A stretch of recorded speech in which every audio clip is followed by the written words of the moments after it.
Lesson 1.3 Verbal Models. Notice the vocabulary list. 3 words. Make sure you write these in the top left column of your notes, and as we meet them during the lesson, please refer back to them and write their definitions down. Let's begin today's lesson by finding the values of the given expressions. In the first expression, we are given a value of x equals 8. So our first move will be to replace the x with the given value. So let's rewrite the expression using the given value.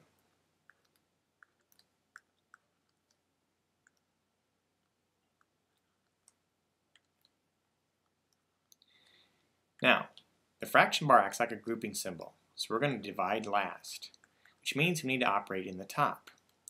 Now in the top we see that we have subtraction and multiplication. Since multiplication is higher in the order of operations, we're going to find the product of 3 and 8. 3 times 8 is 24. 24 minus 6 in the top over 8 in the bottom. Now we continue following the order of operations and working in the top. We need to subtract 24 and 6.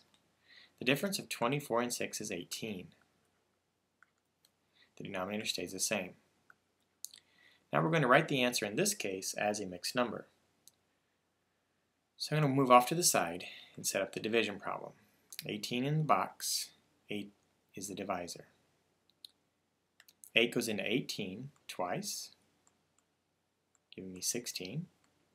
I have a remainder of 2. So I'm going to write that remainder as a fraction. So 2 and 2/8. Before I go to write that answer, I'm going to inspect my fraction to see if I can simplify it. I see that the 8 and the 2 have a common factor of 2. So I'm going to simplify it at 1/4. So the simplified result in this case is 2 and 1/4. Let's look at the second example. 2 and 4/10 plus 3 and 9/10. Since there isn't a variable term in this expression, we can ignore the given value of 8. We simply need to add 2 and 4/10 and 3 and 9/10. Once again, I'll work off to the side as necessary. When you're adding decimals, you want to line the decimal points up.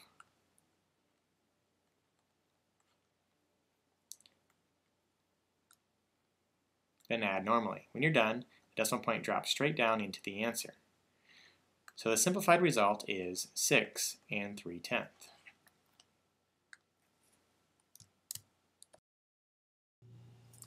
Now in today's lesson, we're going to begin reviewing how to model situations using mathematics. This is going to help us solve problems later in the course, but also in high school and when you get out of school. So let's take a look at this situation. You're being paid $6 an hour to tend a vegetable garden. Now this information that I'm underlining is important. It's called a rate. A rate is a comparison, and a comparison in mathematics is using division, of two quantities that are generally measured in different units.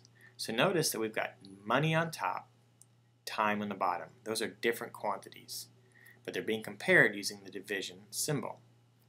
Now this rate is also called a unit rate.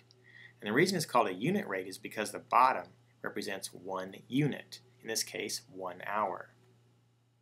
Now, let's move on. It says, how much money will you earn by working for 4 hours?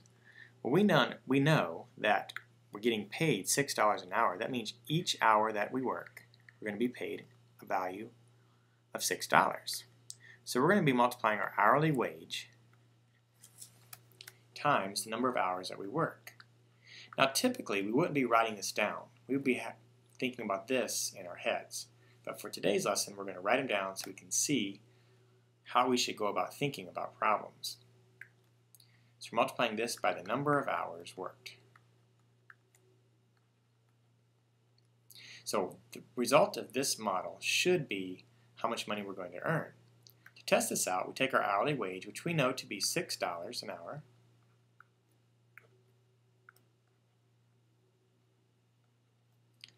and we multiply it times the number of hours we're planning to work, in this case 4 hours. Now, the unit rate is just like a fraction. So what we're going to do is we're going to set this 4 hours to have a denominator of 1, which means now we can treat this problem as a fraction multiplication problem. When you multiply fractions, you generally multiply top times top and bottom times bottom. And we're going to do the same thing here. However, we're going to cancel out the units in the bottom with the units in the top. And that leaves one unit left, and that's dollars. And that tells us our answer is going to be in money, and that's what we want. We want money. So, top times top yields 6 times 4 is 24. And since the only unit left is dollars, we know this has to be in dollars. 1 times 1 is 1, so we're going to ignore that. So the answer would be $24.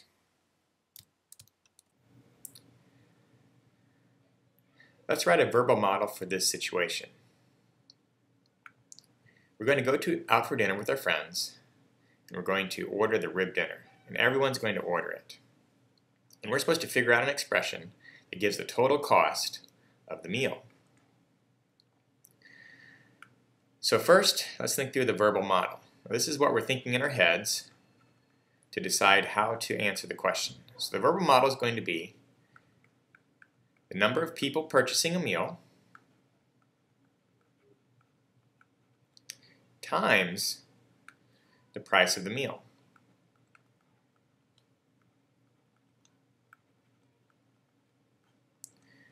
Now if we go back to the problem, we notice that we are not given the cost of the rib dinner.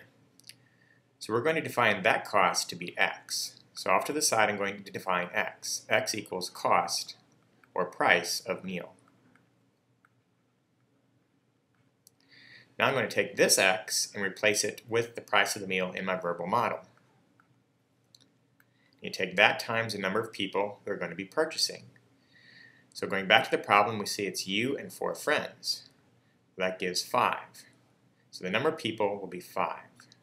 So our expression can be written as 5 times x, or we could write without the symbol and simply say 5x. So this expression will give us the total cost of the meal. Let's look at several examples that illustrate the concepts that we've been talking about in this lesson. First, let's find the unit rate from the expression. Now you may recall that a rate is simply a comparison of two quantities using division. And that's helpful to remember because if we're trying to find the unit rate, we simply need to do what the problem tells us to do. And in this case, it's telling us to divide. So to answer this question, I simply need to divide the two quantities. So the top number is my dividend, and the denominator is my divisor. 32 divided by 4 is 8. So I simply say equals 8 students in the top, keeping the units the same.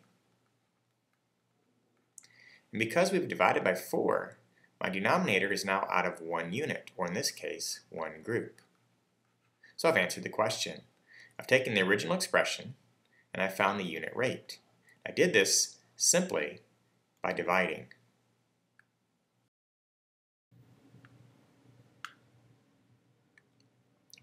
Our final problem for today's lesson is a little more complicated. In this situation, we're talking about a wildlife center that's charging a basic fee of $325 and an additional fee of $25 for each bird to bring to your school for an exhibition. Our job is to write an expression that's going to give the total cost if 7 birds are exhibited. So we need to write a verbal model that gives the total cost. So let's begin.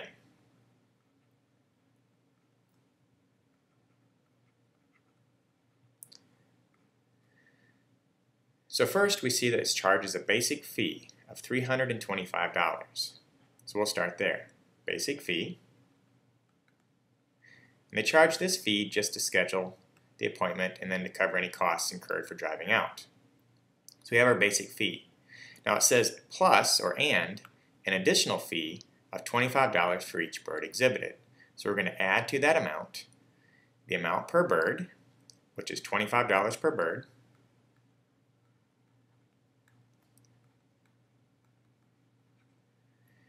and we have to multiply that times the number of birds that they will be bringing to our school.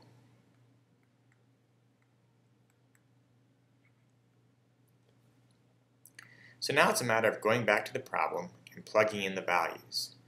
We see that our basic fee was $325. So we will replace basic fee with $325.